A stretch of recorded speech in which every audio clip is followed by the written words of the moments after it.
Assalamualaikum warahmatullahi wabarakatuh. Di video ini saya akan berkolaborasi lagi dan coba ganti LCD HP salah satu VTuber, yaitu Hashimoto Seira. Kebetulan dia pakai HP Realme C15 dan layar atau LCD-nya rusak. Dan setelah diskusi, singkatnya akhirnya kita memutuskan untuk ketemu dan langsung coba proses ganti LCD-nya. Untuk LCD-nya kita akan ganti dengan merek Shinestar. Kemarin kita coba beberapa merek LCD seperti Moshi di Samsung A2 Core, Pozi di Samsung Galaxy A01 Core, Rocker dan Mitu di Asus ZenBook Max Pro M1, dan sekarang kita bakal coba merek Shinestar. Untuk packagingnya ini udah keren, udah pakai besi ini. Kalau Pozi kemarin tuh pakai karton tebal, yang ini tuh udah pakai besi. Dan di dalamnya ini juga besinya dikasih foam, dan juga kita dapat pembersih LCD. Kalau dari packagingnya ini Shinestar ini tuh udah terlihat cukup premium. Tapi untuk kualitas layarnya kita perlu coba dulu. LCD HP agak-agak guna kalau gak dipasang di HP-nya. Jadi langsung aja kita mulai proses pasangnya. Tapi saya harus ketemu dulu sama orangnya. Itunya animenya. Dan kebetulan banget ternyata kita bisa ketemu di tempat yang gak jauh dari Cibaduyut. Jadi langsung aja awalnya kita janjian di salah satu tempat. Ini saya rekam pakai HP yang ada OIS tapi masih aja ini goyang-goyang. Awalnya saya sempat agak tersesat dikit walaupun udah lihat Google Maps dan sampai salah jalan. Namun untungnya akhirnya ketemu juga jalan yang benar setelah muter-muter. Dan gak lama kemudian akhirnya saya sampai di tempat yang ini tuh dulunya Mixu yang suka klaim ruko. Tapi ini udah ganti skin, Mixu-nya jadi warna kuning. Dan di sini akhirnya saya ketemu dengan Hashimoto Seira. Setelah ketemu, dia memberikan lihat kondisi HP-nya. Kita bisa lihat kondisi HP Realme C15-nya yang katanya LCD-nya rusak. Kalau dari layarnya ini udah kelihatan retak. Saya sendiri cukup penasaran ini bisa sampai kayak gini gara-gara apa ya. Dan pas nyala ini kelihatan LCD-nya rusak. Ini bagian tengahnya seperti terbelah dan hitam semua nggak bisa terlihat. Logo Realme-nya itu terbelah jadi dua. Sama satu hal yang saya notice yang agak-agak sus itu ini tuh di atasnya ada bekas lem LCD-nya. Jadi langsung aja kita tanya, ini gimana kronologinya sampai si layar HP-nya bisa rusak kayak gini? Jadi ceritanya aku lagi PPL kan di sekolah. Tiba-tiba pengen ke WC nih, kebelet kan. Biasanya aku suka ngegantung jasternya dulu gitu kan sebelum ya urusan kamar mandi gitu. Cuman karena ini aku benar-benar kebelet gitu kan, nggak sempet lah aku naruh jaster dulu gitu kan. Jasternya aku angkat gitu kan. Sementara di bawahnya tuh ada sakunya gitu, saku bawah. Begitu diangkat, jeplak, itu HP jatuh sekeras-kerasnya. Jadi singkatnya ini rusak akibat kecelakaan. Langsung aja kita lanjut gas proses ganti LCD-nya. Pertama kita lepas dulu backdoor dan SIM tray-nya. Sayangnya pas buka backdoor saya kena sedikit malpraktek, malah ada yang retak dan patah dikit backdoor-nya. Saya lanjut buka backdoor-nya dan ini tuh tebal si backdoor-nya. Namun proses bukanya ini relatif mudah. Malah lebih gampang daripada Samsung dan Asus kemarin. Setelah itu saya cabut tutup belakang mesinnya dan buka bautnya untuk akses fleksibel baterai dan layarnya. Karena kita perlu cabut baterainya nanti. Setelah lepas si tutup belakang warna hitamnya, akhirnya saya bisa lanjut buat cabut baterainya. Untungnya ini baterainya sudah dikasih plastik buat ngangkat baterainya. Ini lem yang dipakai sama Realme cukup keras dan saya cukup perlu agak maksa masukin gitar pick ke dalam baterainya. Dan saat proses ini jangan sampai bengkok baterainya kalau misalnya mau dipakai lagi. Dan setelah coba cukup susah, ini akhirnya bisa lepas juga. Ini lemnya cukup keras tapi bukan yang paling keras dan alhamdulillahnya bisa lepas tanpa ngerusak fleksibel dan baterainya. Dan ternyata dugaan awal saya benar. HP ini LCD-nya pernah diganti dan pakai LCD KW. Terlihat di fleksibel LCD-nya ada tulisan Mitu yang merupakan salah satu merek LCD KW. Kemarin saya coba pasang LCD merek Mitu di Asus ZenBook Max Pro M1 punya teman saya Febil. Kalian bisa lihat video kita pasang LCD-nya di channel saya. Karena LCD-nya udah rusak ditambah LCD KW, jadi saya merasa tenang dan gak terlalu ragu saat ngelepasin LCD rusaknya. Buat cara lepasinnya langsung aja saya paksa pakai jari, udah itu angkat sekeras tenaga saya sambil dibantu sama gitar pick. Di sini saya gak peduli LCD-nya bakal hancur juga karena emang ya udah rusak dan juga LCD KW juga, dan yang pastinya saya udah nyiapin gantinya. Jadi ya saya merasa aman. Dan saat ngelepas paksanya ini cukup banyak pecahan LCD yang jatuh hasilnya dan tentu saja langsung hancur LCD lamanya.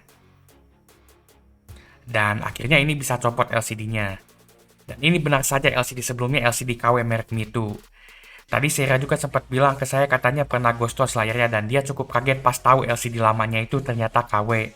Dan di sini HP yang saya pakai buat rekam videonya tiba-tiba ngeheng. Anehnya ini masih jalan rekamnya, cuman pas di stop gak bisa. Saya bakal coba restart paksa, semoga aja aman videonya gak korup atau hilang. Dan alhamdulillahnya ternyata gak hilang, videonya aman.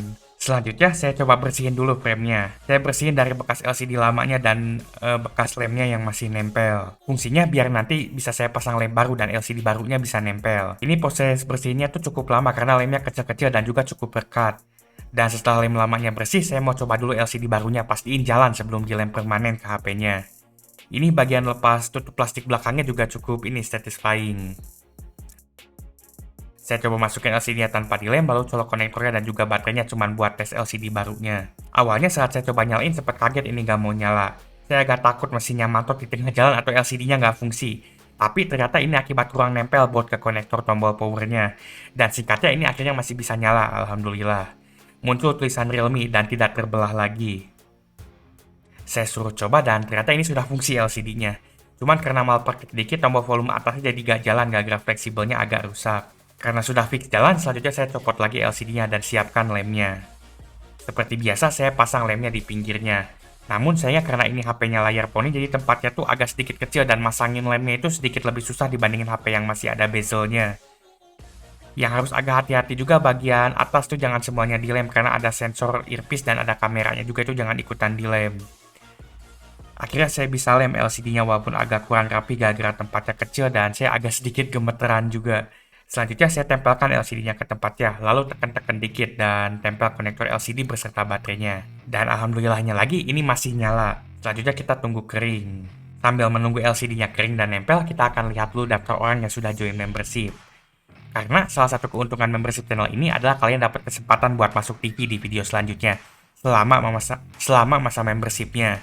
Jadi kalau ingin muncul di layar seperti orang-orang di layar depan kalian, langsung aja join.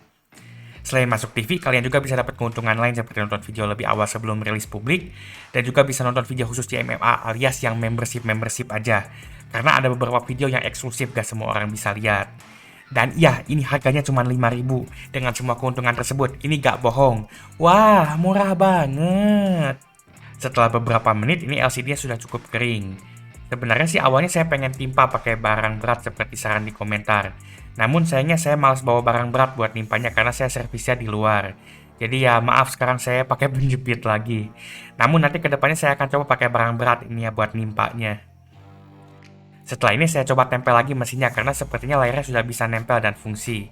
Saya harus agak cepat ini masangnya sebelum lemnya agak kering dan harus segera dijepit lagi nantinya.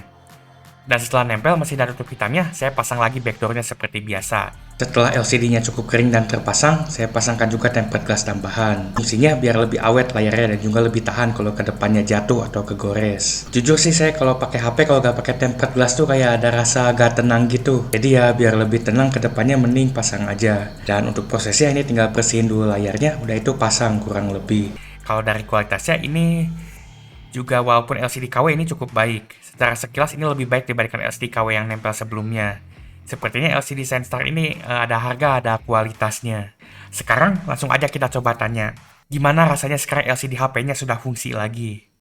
Rasanya kayak bohong ya, kayak nggak percaya udah kayak baru lagi gitu. Soalnya seminggu ini HP-nya kan hitam banget itu layarnya, hampir setengahnya gitu layarnya hitam gitu kan. Itu benar-benar nyiksa banget sih, buka WA aja harus dibalik-balik. Dan walaupun layarnya sudah fungsi, sayangnya internal HP ini masih sempit dan muncul notif internal penuh. Kemarin pas saya pakai internal HP 64GB juga sering dapat notif kayak gini. Dan setelah beres langsung aja saya pulang. Namun saya dicegat kang parkir di Palak 2000 dan saya gak ada duit kecil. Saya sempat coba ke salah satu minimarket tapi malah gak ada kembalian dan dipaksa bayar pakai QR. Akhirnya saya coba cari yang jualan pinggir jalan. Saya langsung tiba-tiba beli ayam geprek akhirnya cuma buat nukerin duit besar saya jadi duit kecil. Penjualnya dapat duit besar dan saya dapat ayam geprek beserta duit kecil. Dan ternyata saya baru ingat saya juga belum sholat zuhur. Jadi setelah dapat kembalian saya langsung OTW cari masjid terdekat. Dan alhamdulillahnya ternyata ada, jadi saya langsung bisa sholat dulu. Dan setelah sholat saya cek duit saya, ternyata gak ada duit 2.000, adanya cuma 5.000. Jadi mau gak mau saya beli tahu bulat digoreng dadakan harga 3.000. Dan akhirnya saya bisa dapat 2.000 buat bayar tukang parkir. Bener serepot ini gara-gara banyak tukang parkir harus selalu siap duit 2.000. Sebenarnya awalnya saya cuma iseng aja pasang LCD dan mulai ketagihan kemarin pas pasang rakit HP Samsung Galaxy A2 Core. Kalian bisa lihat videonya di channel saya. Namun setelah itu ada beberapa teman saya yang minta ganti LCD, jadi ya ini bisa jadi kesempatan saya buat nambah pengalaman, nambah skill, dan juga bantu orang yang bermasalah LCD-nya. Kalau dari prosesnya ini sebenarnya gak gampang karena harus hati-hati dan rawan nombok. Kalian lebih baik bisa coba-coba dulu aja sendiri sebelum praktekin ke orang lain buat ganti LCD ini. Saran saya kalau mau belajar coba ganti LCD bisa lihat video saya yang rakit Samsung A2 Core. Ini harganya murah dan prosesnya relatif mudah. Dan setelah bisa ganti LCD, menurut saya ini worth it asalkan kalian tahu kalau LCD KW itu gak akan sebagus aslinya dan HP-nya itu sendiri worth untuk diperbaiki. Itu saja sekian dari saya, semoga video ini bermanfaat.